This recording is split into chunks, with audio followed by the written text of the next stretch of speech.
मित्रों नमस्कार। पावन ज्योतिष प्रभात यूट्यूब चैनल पर आप सबका स्वागत है।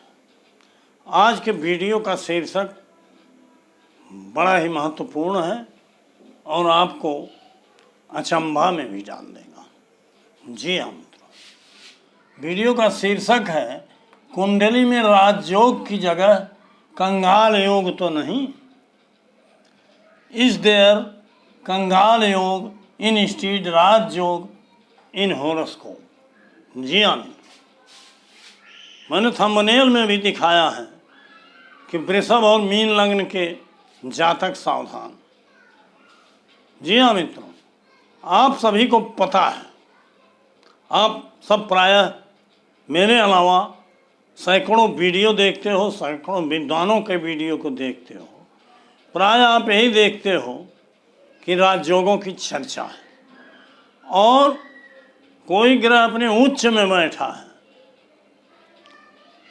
तो वृषभ लग्न और मीन लग्न दो लग्नों की चक्र हमने दिया।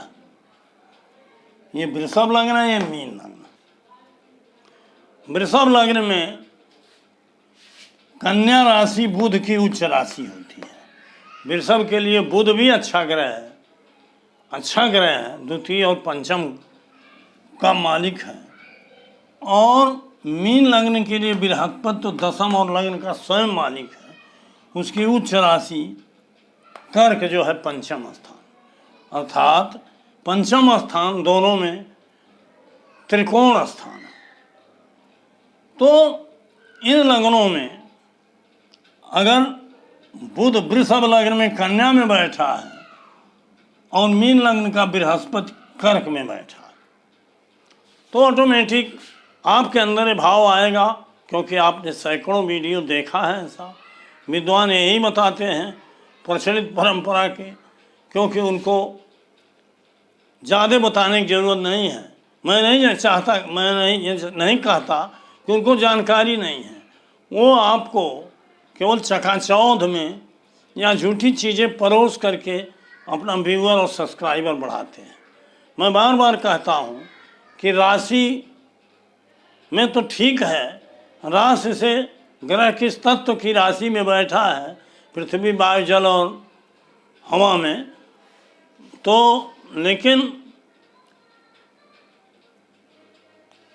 उससे ज़्यादा प्रभाव पड़ता है ग्रह किस नक्षत्र में है, किस उप नक्षत्र में। इन नाते केवल राशियों से फल कह देना ये कहीं न कहीं आपके साथ धोखा होगा। अब आते हैं हम मूल बिंदु पर। पहले हम वृषभ लग्न को लेते हैं। वृषभ लग्न में मान लो बुध कन्या में बैठा है। कन्या राशि बुध की उच्च राशि है, मूल त्रिकोण राशि है। तो ऐसे बुध को आप कहोगे उच्च का है, मूल त्रिकोण का है, धन का भी मालिक है, तो राजयोग देगा ही। बहुत से लोगों पर बुध की दशा चल रही है या अंतर दशा आई होगी, लेकिन राजयोग का फल नहीं मिला, कंगाली भोग रहे हैं। हो सकता है बहुत से लोगों को अच्छा फल मिलता हो, अच्छे नक्षत्र में हो। तो पहले मैं वृषभ लग्न की बात करता हूँ। वृषभ लग्न में बुध कन्या में है और कन्या में 3 नक्षत्र होता है, उत्तरा फाल्गुनी, हस्त और चित्रा। उत्तरा फाल्गुनी सूर्य का नक्षत्र है, हस्त चंद्रमा का नक्षत्र है और चित्रा मंगल का नक्षत्र। उत्तरा फाल्गुनी केवल कन्या में 10 अंश तक रहती है। हस्त नक्षत्र 23 अंश 20 कला तक रहती है, क्योंकि 13 अंश 20 कला हो जाता है तो हस्त 10 के बाद 23-20 तक हस्त, उसके बाद 23-20 से 30 डिग्री तक चित्रा रहता है 6-40 तक। अब आपको ये पता चल गया कि कन्या में सूर्य में है बुध, कि चंद्रमा के नक्षत्र में है, कि 23-20 से आगे 30 डिग्री तक मंगल के नक्षत्र। मान लीजिए यही बुध मंगल के नक्षत्र में है, तो अब इसको स्वयं के द्वारा बुध को नक्षत्र के द्वारा कौन कौन से भाव मिलेंगे, बार बार हमने बताया है। आप यहाँ देख लो, बुध में 5वां स्थान और द्वितीय भाव में इसकी राशि है, तो बुध में 5 और 2 हो गया। और बुध है मंगल के नक्षत्र, इसमें 23-20 से 30 अंश तक। तो मंगल कहाँ बैठा है? मंगल यहाँ 8वें धन में बैठ गया, तो मंगल को 8वां भाव मिल गया। और मंगल की राशि वृश्चिक 7वें में है, तो 7वां मिल गया। मंगल की दूसरी राशि मेष 12वें है, तो 12वां भाव, अर्थात बुध में स्वयं 5वां आया है, मंगल के द्वारा 8-12 मिल गया। आप सबको पता है कि 8वां और 12वां और 5वें का मेल हो गया स्वयं के द्वारा, तो 5, 8, 12 एक कंगाल योग बना देगा, गरीबी बना देगा। कई वीडियो हमने बनाया है और बताया है कि 2, 6, 10, 11 ये धनवर्धक भाव और 5, 8, 12 एक गरीब बनाने वाला। और यही बुध ऐसे उपनक्षत्र में है। अब देखो चित्रा 6:40 ही केवल रहती है हस्त में, इस नाते 4 ही उपनक्षत्र आते हैं। एक आता है मंगल का, और एक आता है राहु का, एक आता है बृहस्पति का, एक आता है शनि का। क्योंकि हस्त नक्षत्र में 6:40 कला ही है और 6:40 मंगल का चिन्ह इसमें हस्त नक्षत्र कह रहा हूँ कन्या राशि में, और 6:40 चला जाता है तुला में। तो हम कन्या की बात करते हैं, मंगल राहु बृहस्पति शनिश्चर इनका उपनक्षत्र होता है। और मान लो मंगल 23-20 से 30 डिग्री तक किसी के भी नक्षत्र में, मान लो बृहस्पति के उपनक्षत्र में, या राहु के उपनक्षत्र में, या शनि के उपनक्षत्र में, तो ये ग्रह अगर 5वें, 8वें या 12वें मेष में को सपोर्ट कर रहे हैं, उसी में बैठे हैं, तो 5, 8, 12 में से कोई भाव आएगा। तो जब एक भाव भी आ गया 5, 8, 12 का, तो इसको बल मिल गया मंगल को, जो नक्षत्रेश है 5, 8, 12 उपनक्षत्र भी बता रहा है, और बुध में स्वयं के द्वारा 5 और नक्षत्रेश के द्वारा 8, 12 है, अर्थात कंगाल योग तय है। बुध को कितना भी ऊंचा कोई कह ले, लेकिन कंगाल योग बनेगा। और इसी तरह से मीन लग्न में बृहस्पति कर्क में है, देखो यहाँ उच्च राशि में। कर्क में आप जानते हो, लिख नहीं रहा हूँ, आप डिस्टर्ब होते हो। कर्क में पुनर्वस, पुष्य और अश्लेषा 3 नक्षत्र होते हैं। पुनर्वस 3 अंश 20 कला तक, पुष्य 13 अंश 20 कला मिला के 16-40 तक, और अश्लेषा जो है 13 अंश 20 कला। इस तरह से मान लो यही बृहस्पति शनि के नक्षत्र में है, तो बृहस्पति में स्वयं के द्वारा कौन कौन भाव आया? 5वां आ गया, 10वां भाव आ गया और लग्न आ गया। तो बृहस्पति में 5, 10 और 1, और यही बृहस्पति पुष्य नक्षत्र में है, शनि के नक्षत्र में। और शनि यहाँ अपनी उच्च राशि तुला में है, लेकिन 8वें है, तो तुला का भी फल नहीं देगा, 8वें का देगा। और इसकी एक राशि 12वें है, अर्थात शनि में 8 और 12 ऑटोमेटिक आ गया, 11वां भी आया क्योंकि मकर राशि उसमें है। तो हम दृष्टि पर इसलिए नहीं जा रहे हैं कि तो अंत में खोजा जाता है, जब कोई आशा की किरण नहीं मिलती तब दृष्टि का महत्व हम लोग जानते हैं। लेकिन यहाँ हम बताना चाहते हैं कि 5, 8, 12 बृहस्पति में आ गया, भले कर्क में बैठा, उच्च में बैठा, आपके कथनानुसार राजयोग बना रहा, लेकिन ये बृहस्पति ऐसे उपनक्षत्र में बैठा है।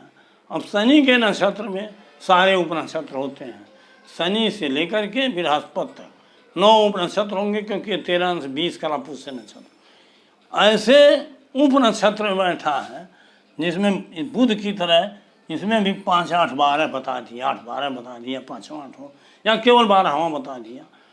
तो इसका मतलब उपनक्षत्र ने सपोर्ट कर दिया। तो 5, 8, 12 को सपोर्ट इसमें हो गया, 5, 8, 12 को इसमें, अर्थात राजयोग का फल नहीं मिलेगा, गरीबी का फल मिलेगा, बेहाली का फल मिलेगा, कंगाली का फल मिलेगा, धनहानि का फल मिलेगा, परेशानी का फल, दारिद्र्य का फल मिलेगा, दुख का फल मिलेगा।